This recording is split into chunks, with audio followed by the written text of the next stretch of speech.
Bonjour à tous, pour cette deuxième vidéo, on va s'occuper maintenant de ce qu'il se passe dans le jeu lorsqu'on sélectionne Play.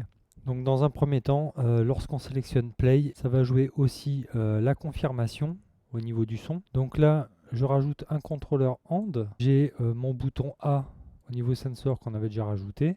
Je vais le relier à ce contrôleur. Et là, je vais relier la condition si la propriété Play est vraie également à ce contrôleur. Et je vais relier la sortie à l'actuator Sound confirme. Et on va également lui dire que du coup, ça nous fait disparaître ce menu Play Kit. C'est pour cette raison qu'on a créé ce menu dans une collection à part, menu 01. Donc je rajoute un actuator de type collection, je le relie. Le mode, ça sera Suspend Collection. Et je vais cocher donc menu 01. Donc on va voir si ça fonctionne. Parfait. Donc là, je vais renommer Suspend. OK. Maintenant, on va s'occuper du message qui apparaît lorsqu'on a sélectionné Play.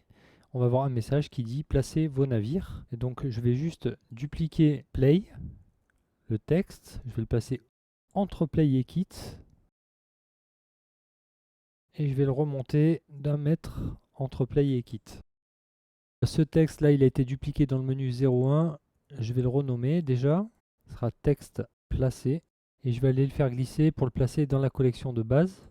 OK, et maintenant je vais changer son texte et je vais écrire placez vos navires. Je vais dire à ce texte au début du jeu il est invisible, donc un sensor always avec un contrôleur hand et un actuateur visibilité. Et je décoche visible. Maintenant je resélectionne en plus de ce texte mon curseur. Donc je vais rajouter au texte placé un second actuateur visibilité. Cette fois-ci, je laisse cocher visible et je le relie à la sortie du contrôleur qui prend en compte le A bouton et See True. Parfait. Maintenant, c'est nos navires qui vont rentrer dans la danse. On va les mettre dans une collection à part. Donc, clic droit sur scène collection, nouvelle collection, et qu'on va appeler navire joueur. Donc, dans cette collection, je vais rajouter un premier plan auquel je vais faire un scale de 0.5 pour qu'il prenne l'emplacement d'une case, donc de 1 mètre sur 1 mètre. Et je vais venir le positionner à droite de ma grille joueur en laissant 1 mètre d'espace et au niveau de ma 9e ligne. Je vais l'appeler navire.001. Je vais passer en mode édition et je vais juste réduire de 10 cm sa dimension sur le haut, le bas et le côté gauche. Et au niveau du côté droit, je vais l'étirer pour qu'il prenne l'emplacement de la deuxième case et en laissant quand même 10 cm de marge. Je vais lui attribuer donc un nouveau matériau que je vais appeler navire.001. Ici dans base color à la place, on va mettre image texture. Je vais aller chercher ma texture. Donc je vais prendre le premier bateau, le petit voilier. Je vais aller ensuite dans l'espace de travail shading.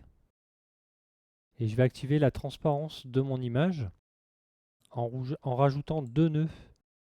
Donc le premier, ça sera un nœud mix shader. Je le cale sur le lien entre Principled BSDF et Material Output. Et je vais juste modifier ici la sortie BSDF. Je vais la relier à la deuxième entrée shader. Je rajoute ensuite un nœud transparent BSDF. Je relie sa sortie à la première entrée shader. Et je vais enfin récupérer l'alpha de mon image pour la relier au FAC du mix shader. Ensuite ici, dans le Material Properties, il me reste juste à modifier le blend mode de opaque, je le passe en alpha blend. Et ça y est, j'ai activé la transparence de mon bateau. Donc je vais retourner ici dans Modeling. Je vais passer en mode édition sur ce bateau, tout sélectionner avec la touche A, me mettre en vue de face et je vais l'extruder vers le bas, on va dire de 20 cm.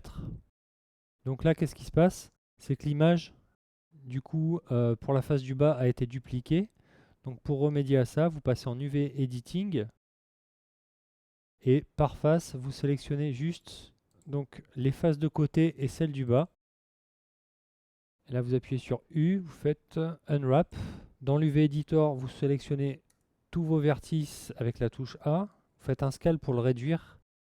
Et là, vous allez tout simplement placer ces faces dans un endroit où il y a de la transparence. OK. Et on a résolu ce souci. Donc, on va créer le deuxième navire qui sera tout simplement le même modèle que celui-ci. Donc, Shift D. Et je le place 1 mètre en dessous. Donc je vais juste dupliquer quand même son matériau pour que ça respecte l'incrémentation, que le matériau, même si c'est le même, s'appelle également navire.002. Maintenant on va créer le troisième navire, donc je duplique le navire, je le déplace de 1 mètre en dessous, je duplique de nouveau son matériau, et là dans l'espace de travail shading, je vais aller au niveau de l'image pour récupérer l'image du deuxième bateau qui m'intéresse, à savoir celui-ci. Je vérifie dans UV Editing que les autres faces, en dehors de celle du dessus, soient bien dans de la transparence. Là, c'est bon. Ces 3 bateaux occupent 2 cases. Maintenant, on va créer un 4e bateau qui, lui, va occuper 3 cases. Donc, je duplique le navire 3. Ça me nomme navire 4.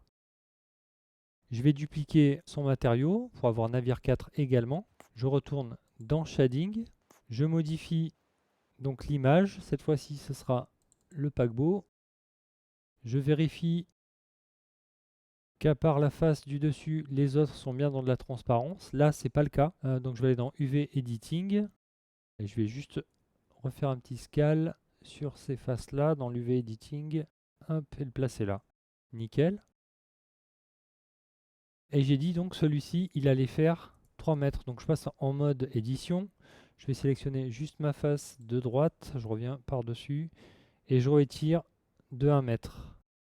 Alors pour la dimension de vos bateaux, faites-le bien comme ça en mode d'édition pour conserver le point d'origine de l'objet au niveau de la première case. Ça sera important pour la suite du jeu. Et on va passer enfin au dernier bateau. Donc je vais dupliquer le navire 4, ça me donne le navire 5 que je déplace aussi d'1 mètre. Je duplique son matériau, je vais dans Shading, je récupère l'image dont j'ai besoin.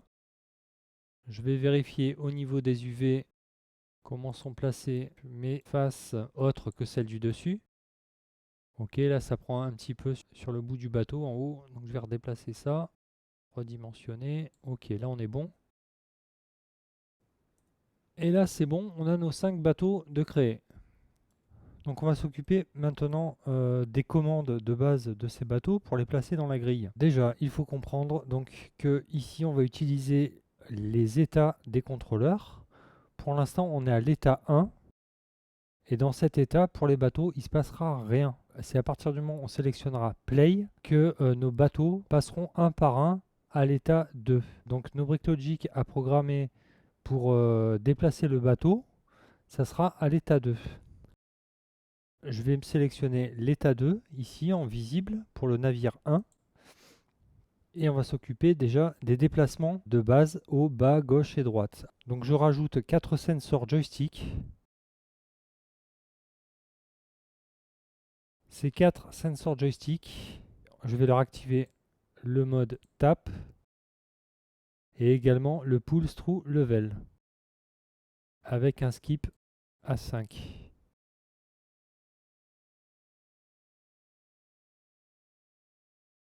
Je vais également mettre le threshold à 15 000 et les renommer. Donc left pour le left stick left, right pour le left stick right, up pour left stick up et down pour le left stick down. Ok, je peux les replier et je vais rajouter un contrôleur OR. Je vais relier ces 4 directions à ce contrôleur OR. Et déjà, ça me jouera le son Donc je rajoute l'actuateur sound et je sélectionne mon son change. Ensuite, donc, évidemment, ça va me déplacer mon bateau dans une direction ou une autre. Donc 4 contrôleurs hand. Je relie un à chacun. Et là, je rajoute 4 actuateurs de type motion. Je les relie. Je les renomme. Left, right, up et down. Pour ces 4 actuateurs, je vais désactiver les coordonnées locales pour la location. Et donc pour la gauche, il se déplacera d'1 mètre vers -x. Pour la droite, d'1 mètre vers x. Pour le haut, de 1 mètre vers y. Et pour le bas, de -1 mètre sur y. -1 pour left, 1 pour right, 1 pour up et -1 pour down. Ok, je peux les replier. Donc on a aussi la possibilité pour ce jeu de changer l'orientation du bateau. Donc il peut être soit à l'horizontale, soit à la verticale. Donc je vais rajouter sur le premier bateau une propriété de jeu de type booléenne que je vais appeler horizontale. Elle est de type booléenne et de base au début du jeu elle est vraie, donc je coche ici la petite case et je vais cliquer sur le petit bouton info aussi pour que ça apparaisse dans le jeu. C'est un bouton de ma manette, à savoir le rond, qui va changer la valeur de cette propriété booléenne. Donc je vais rajouter un sensor de type joystick. Je sélectionne les boutons. Je choisis le bouton B qui correspond au rond sur ma manette. Et déjà une première chose, je vais également le rajouter au premier contrôleur OR pour jouer le son change. Ensuite, je vais rajouter un contrôleur hand. Et là, un actuateur de type propriété. Je sélectionne ma propriété horizontale et le mode, ça sera toggle. Je vais activer également pour ce joystick le mode tap et je vais le renommer B bouton. Et là, toggle. Je vais renommer mon sound aussi. Ok. Je reviens juste sur le sound, j'ai oublié. C'est le mode de lecture play end. Voilà. Parfait. Maintenant, on va s'occuper de faire changer physiquement l'orientation du bateau parce que pour l'instant, c'est juste une propriété qui va changer de valeur. Donc pour ça, avec mon bateau sélectionné, je vais dans l'onglet Animation. Je vérifie que je suis bien à la frame 1 et mon bateau à l'horizontale et j'enregistre une clé d'animation de type rotation. Je vais à la frame 2, j'applique une rotation à 90 degrés à mon bateau et j'enregistre une clé d'animation rotation. Là, je vais la renommer navire.001 action va s'appeler navire rotation. Et dans Object Transform, je vais garder uniquement Z, là où il y a de la modification, et Y et X, je vais les supprimer. Je vais repasser à la frame 1. Maintenant, je retourne dans les Logic Bricks. Je vais rajouter 2 sensors de type propriété pour évaluer ma propriété booléenne horizontale. Donc une première fois, c'est si elle est vraie. Une deuxième fois, si elle est false.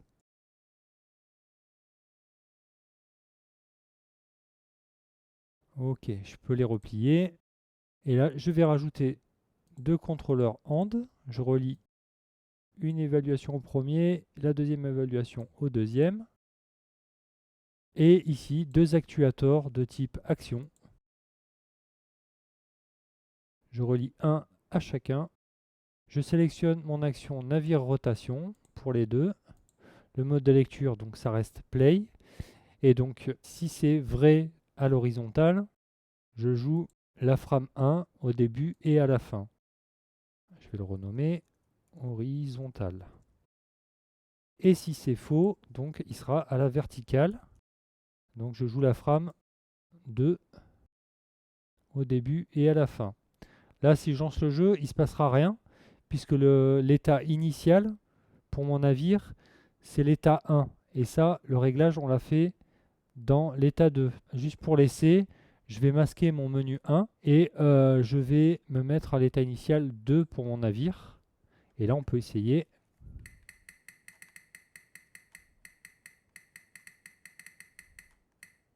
Voilà, ça fonctionne. Maintenant, on va lui imposer des contraintes au niveau de sa localisation à ce bateau, à partir du moment où il est à l'état 2. À l'état 2, il faudra qu'il ne puisse pas se déplacer ailleurs que dans la grille. Et il y aura 2 fois cette évaluation de contrainte. Une fois si le bateau est à l'horizontale et une fois si le bateau est à la verticale. C'est son point d'origine qui va avoir de l'importance pour ça. Ici à l'horizontale, donc je peux le déplacer sur 9 cases au niveau de la ligne, donc sur X, et sur Y au niveau des colonnes, je peux le déplacer sur 10 cases. Donc là, il y aura déjà un premier jeu de contraintes à programmer, et il faudra en reprogrammer un s'il est à la verticale, puisqu'à la verticale, il pourra se déplacer de 10 cases sur X dans notre grille, et seulement de 9 sur Y. Donc pour faire ça, je vais repartir à partir de mes propriétés si vrai ou si false pour ma propriété horizontale. Je vais juste renommer les deux contrôleurs ici. Je vais appeler celui-là Horiz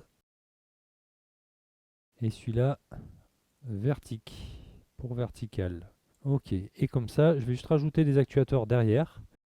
On va s'occuper déjà des contraintes lorsque le bateau est à l'horizontale. Donc je rajoute 2 actuateurs de type contrainte que je vais renommer donc lock X H pour horizontal et l'autre je vais l'appeler lock YH. Donc le type de contrainte donc c'est location contrainte pour les deux. La limite pour le premier on va mettre X et pour le deuxième Y. Définissez bien vos limites avant de remplir les valeurs mini et maxi. On va de suite les relier donc à la sortie de l'évaluation si true. Donc ces deux contraintes. Et là, je vais déplier le menu avec la touche N, le menu transform qui est à droite dans ma vue 3D. Je regarde ici sur X, la valeur de sa position actuelle c'est 11.5. Je vais faire GX sur mon bateau pour aller voir lorsque je le mets tout à gauche. Donc la valeur à X est à 0,5 m. Et si je vais tout à droite dans ma grille, ça sera 8,5. Donc je relâche avec le clic droit de la souris et je rentre ces valeurs ici dans ma contrainte. Donc minimum 0,5, maximum 8,5. Maintenant je fais pareil pour regarder les valeurs à la verticale. Donc GY, je descends au minimum. Au niveau Y, dans le panneau transform, j'ai 0.5 et au maximum, j'ai 9.5. Donc je rentre pour Y 0.5, 9.5. Là, je peux les replier et on va s'occuper maintenant des contraintes lorsque le bateau est à la verticale. Donc je vais passer à la frame 2 pour le mettre à la verticale. Et donc comme tout à l'heure, je rajoute 2 actuateurs contraintes. Cette fois-ci, je vais les renommer lock X V pour vertical et lock Y V. Je définis mes limites, donc X pour le premier, Y pour le second. Et je regarde donc dans le tableau, j'ai X au minimum sur X, ça ne change pas, ça sera 0,5 m. Au maximum, il prendra 1 mètre de plus, donc 9,5. 0.5, 9.5. Lui, je peux le replier. Et pour Y, donc au minimum, ça sera 1.5 et au maximum 9.5. Je peux le replier et relier ces deux contraintes donc à ma condition si false. Je vais repasser à la frame 1 pour le remettre à l'horizontale. Donc là, je rappelle que juste pour les tests, j'ai mis l'état initial à 2. et que j'ai désactivé complètement le menu 1 pour qu'on voit directement ce qui se passe. Donc là, dès que je vais lancer le jeu, le bateau va prendre en compte ces contraintes et devra se positionner de toute façon dans la grille. Il ne pourra plus être à côté. Et ce qui est intéressant, alors je vais le mettre en plus grand. Donc, et ce qui est intéressant, c'est si je me mets à la verticale et que je vais au bout, et que je me remets à l'horizontale, il va automatiquement se repositionner correctement. Pareil en bas. Voilà. Alors avant de continuer, je vais juste corriger un petit oubli. C'est au niveau de la dimension de mes bateaux. Donc les 3 premiers font 2 cases, le 3e 3 et le 4e c'est 4 cases et pas 3. Donc je vais vite corriger ça. Je sélectionne ma face de droite et je rétire de 1 mètre. Ok, voilà, ça c'est bon. Donc je reviens sur le premier navire. On va maintenant lui rajouter une fonction pour valider la position du bateau dans la grille et qu'il ne puisse plus bouger pour qu'on puisse passer au bateau suivant.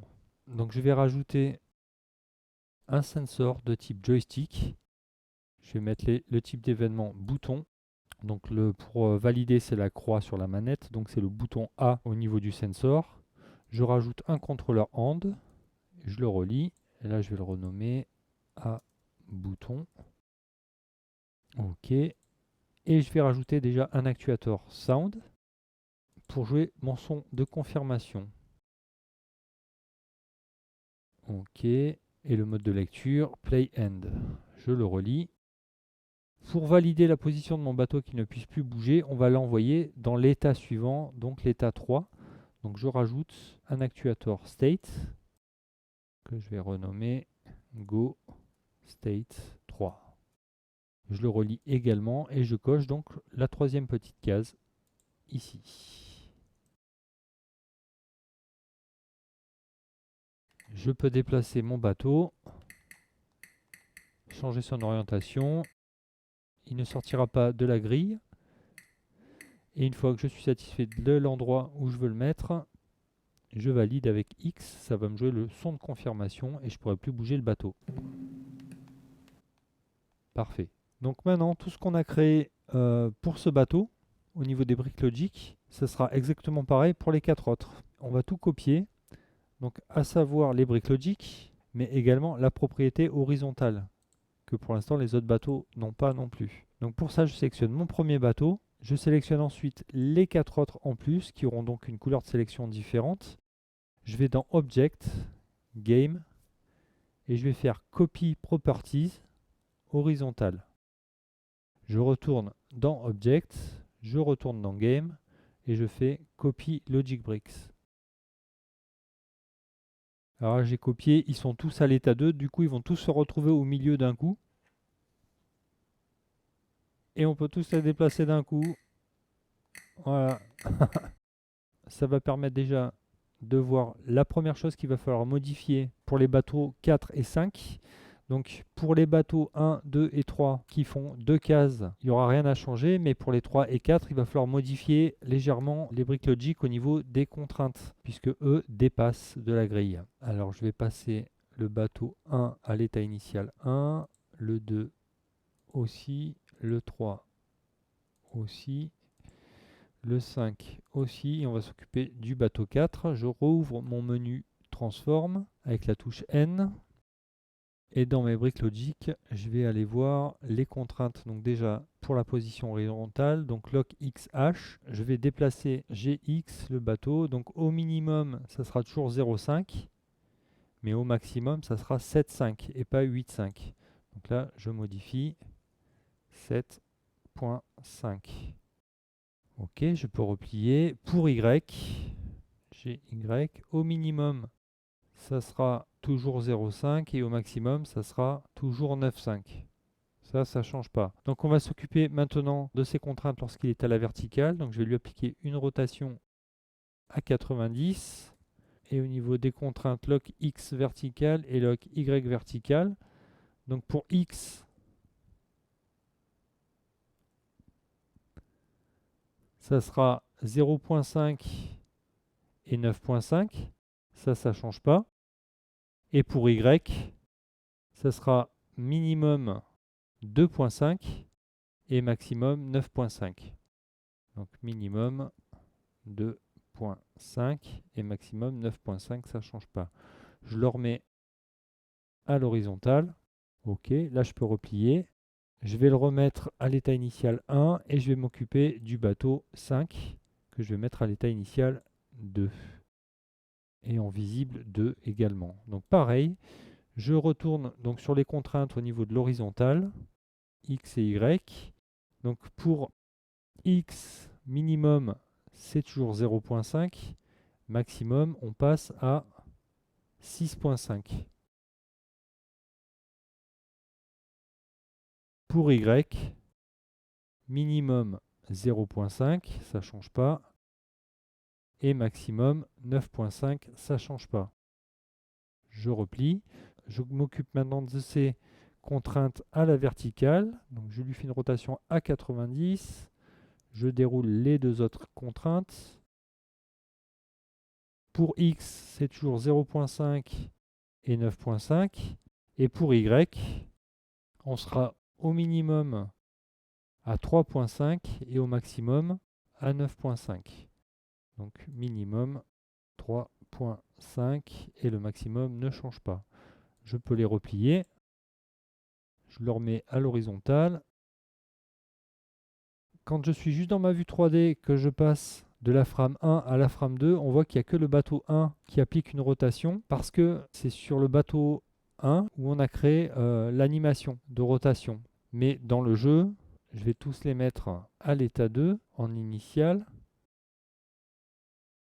Dans le jeu, pour la rotation, donc le B bouton me prend bien en compte la même action de rotation. Voilà, donc ils tournent tous, hein, ça, il n'y a pas de problème. Allez, je peux replier mes contraintes là. Donc je vais tous les remettre à l'état initial 1. Voilà, c'est terminé pour cette partie. Dans la vidéo suivante, on verra comment placer les navires du joueur un par un dans le jeu pour ensuite passer la main à l'ordinateur qui placera lui-même aléatoirement ses bateaux. Si le contenu vous a plu, n'hésitez pas à liker et à vous abonner. Et je vous dis à bientôt. Ciao, ciao.